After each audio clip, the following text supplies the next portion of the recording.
Hey YouTube, how's everybody doing? My name is JC. I want to welcome you back to the Redneck Cuban Kitchen. Here we are on another off-topic Tuesday video.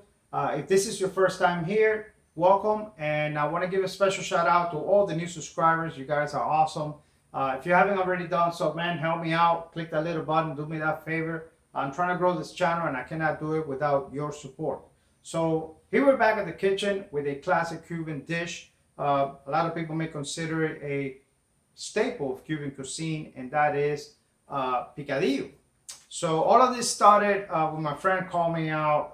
My friend Kyle calls me out from Miami. He was at some place that I never heard of, saying, "Hey man, I had some of that sloppy Joe that you make, but yours is much better." I'm like, "Man, I haven't done sloppy Joe in at least a decade. What are you talking about?" Yeah, the ground beef with the raisins. I'm like, "Yo, time out, man. Don't insult picadillo like that."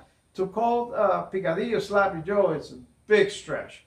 In my opinion, most of the sloppy Joes that I've had, they just put a lot of ketchup and sugar on it, try to hide the taste of the beef, where picadillo is 180 degrees to the opposite end, where the beef is actually savory and tasty. Picadillo, if you're not familiar with it, is a very flexible dish. You can have it with buns, like we will have a sloppy Joe. Just put a few little of those Cuban tiny fries and a couple of pickles and you're good to go. You can have it with white rice and beans.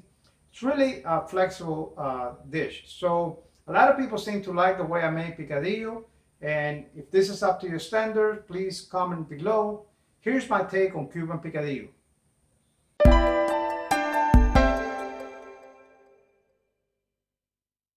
Alright guys, before we start cooking, let's go over the ingredients. What we have here is a bell pepper, some red pepper, about 5 cloves of garlic, quarter of an onion, a couple of bay leaves. As far as dry ingredients, this is the basic seasoning for a meat dish, Cuban dish, and that is cumin, onion powder, pepper, oregano, and salt. Over here we have some garlic powder and what I consider to be the secret ingredient, and that being cinnamon. And trust me when I say that is a game changer. We're going to need some Spanish olives as well as tomato paste. A lot of people consider that to be an option. I believe that that is key in the final taste of the dish. We're going to need some diced tomatoes. Any variety will do. I prefer the fire roasted type. We have some raisins, some red wine vinegar. You can also use dry red wine. And I will be using 80% lean beef. Even if I have to skim the fat, I do think that that gives you the best results and the best taste. So with that said, let's start cooking. Preparation of a Cuban picadillo recipe is quite simple. We'll start by depositing our ground beef into a deep saucepan, breaking it up with a flat-edged spatula, and after mixing our dry spices, spread them over the ground beef and proceed to mix them thoroughly. We're going to let this stand for at least an hour, but 2 or 3 in the fridge are even better. After your seasoning time has elapsed, turn your stove on to medium-high heat, spread your beef out to the outer edges of the pan, and add about a tablespoon of oil. Go ahead and add the chopped peppers and onions, and cook them separately for about a minute or 2, or until the onions get a little soft.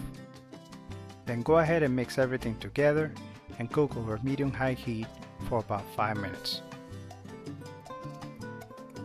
As the meat starts to get a little bit of color, add the garlic and cook for about a minute while stirring it before adding 1 can of chopped tomatoes, a half a can of water, and our 2 bay leaves.